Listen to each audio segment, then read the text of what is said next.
The island did not appear on most tourist maps. It was a smudge of rock and stubborn grass 30 miles off the coast, surrounded by jagged reefs, and a sea that never seemed to rest.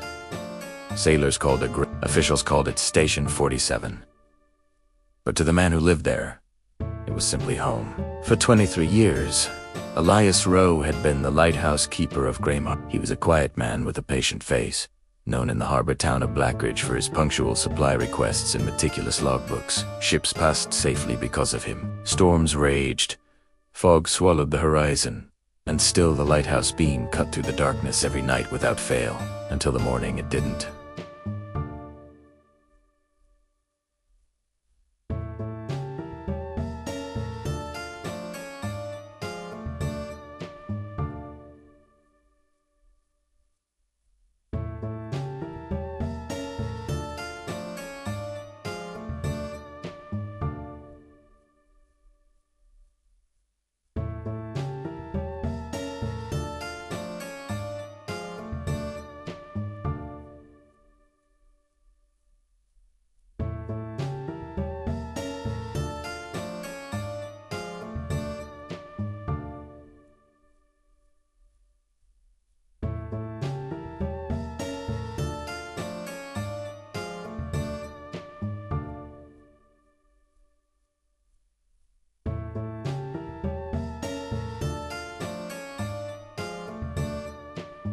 It was a fishing trawler that first noticed the silence. The light had failed just before dawn, swallowed by fog thick as wool. The captain radioed the Coast Guard, annoyed but not yet concerned.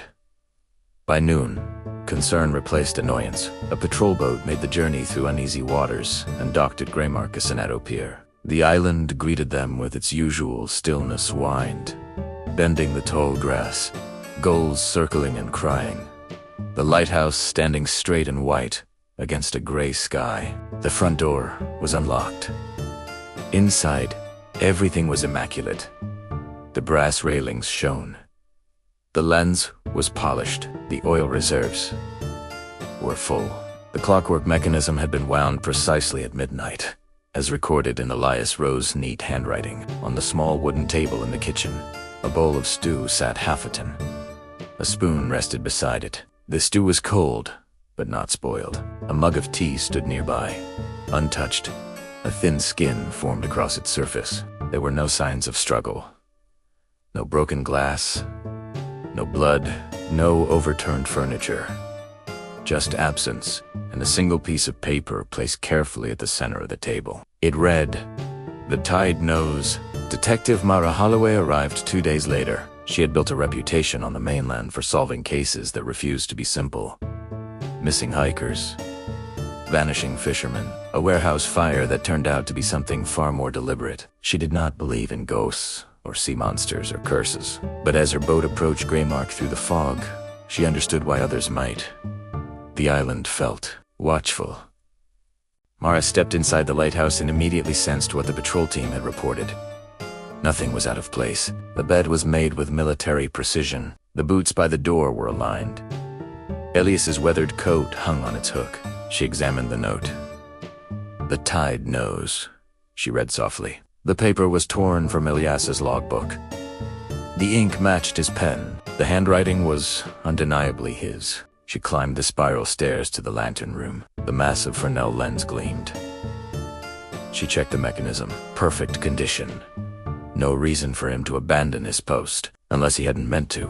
Back downstairs, she opened the logbook and flipped through the recent entries. October 3rd, heavy fog.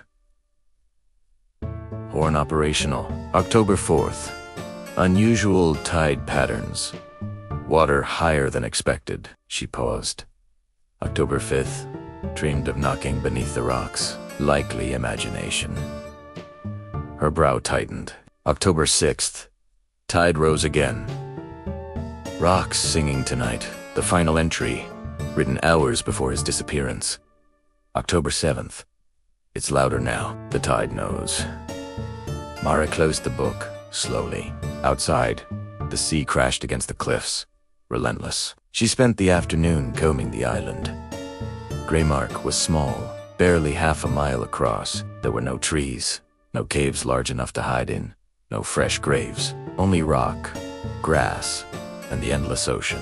But when she reached the western edge, she noticed something unusual. The rocks there were darker, smoother, as though polished, and when the tide surged inward, it filled narrow channels carved deep into the stone. As the water retreated, it produced a low, hollow sound, a moan that echoed through the cliffs. She stood still, listening. It did sound almost like knocking. That night, Mara chose to remain in the lighthouse. At midnight, she wound the mechanism herself and watched the beams sweep across the sea. Fog rolled in thick and fast, swallowing the horizon. The tide was rising. She sat at the small kitchen table where Elias had left his meal and waited. At first, there was only the wind. Then, just after 1 a.m, she heard it. A dull, rhythmic thudding. Not from the door, not from above, from below. Below? She stood slowly. The sound came agimathant, but deliberate. Knock. Knock. Knock.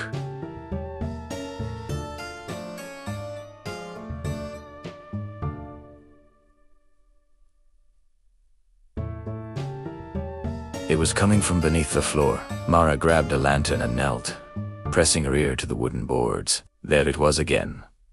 Knock. Knock. Knock. In rhythm with the crashing waves. Her mind raced. Beneath the lighthouse was a foundation of stone built directly into the island's rock. There were no basements, no cellars. Unless she rushed outside, lanterns swinging wildly in the wind. The tide had nearly reached its peak. Water flooded the channels in the western rocks, filling them like veins. The knocking grew louder. She followed the sound to a narrow crevice at the cliff's edge, one she had overlooked in daylight. Now it was half submerged, seawater surging into its depths, and from within, she heard it clearly. Knock. Knock. Knock. Knock. Not. Random. Measured. Like a signal. The tide pulled back slightly, and for a fleeting moment, she saw it, a dark opening beneath the rock shelf, a cavern mouth, invisible at low tide, exposed only at certain heights of water. The sea rushed back in, covering it once more. Mara's breath caught. Elias had written of unusual tide patterns.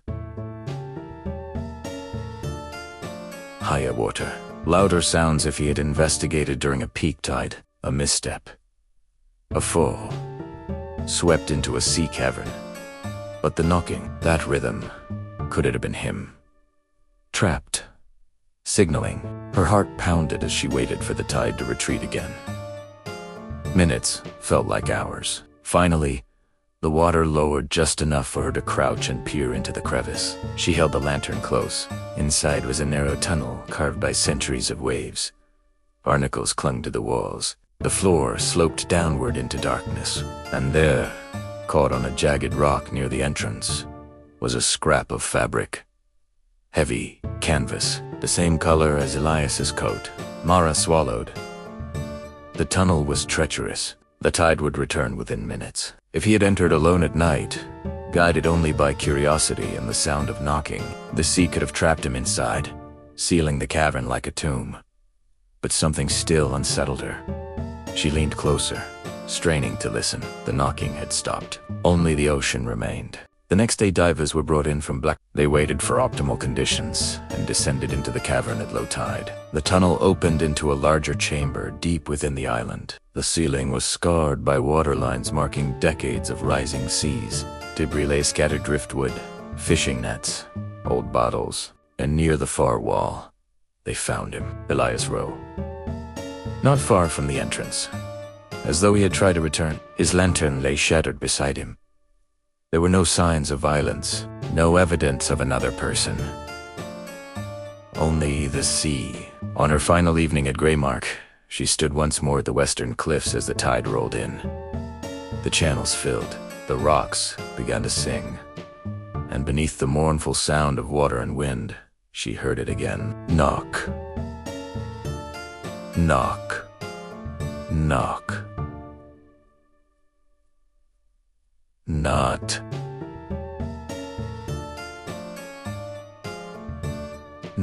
Not desperate. Measured. Intentional. She watched the sea swallow the cavern entrance and felt a chill crawl up her spine. Perhaps Elias had followed the sound because he believed someone was trapped. Perhaps he had gone to help. Or perhaps the island had been calling to him for years, speaking in tides and stone until curiosity overcame caution. As the lighthouse beam swept across the dark water one final time, Mara understood something Elias must have realized too late. The lighthouse did not only warn ships away from danger, it also stood guard over something older.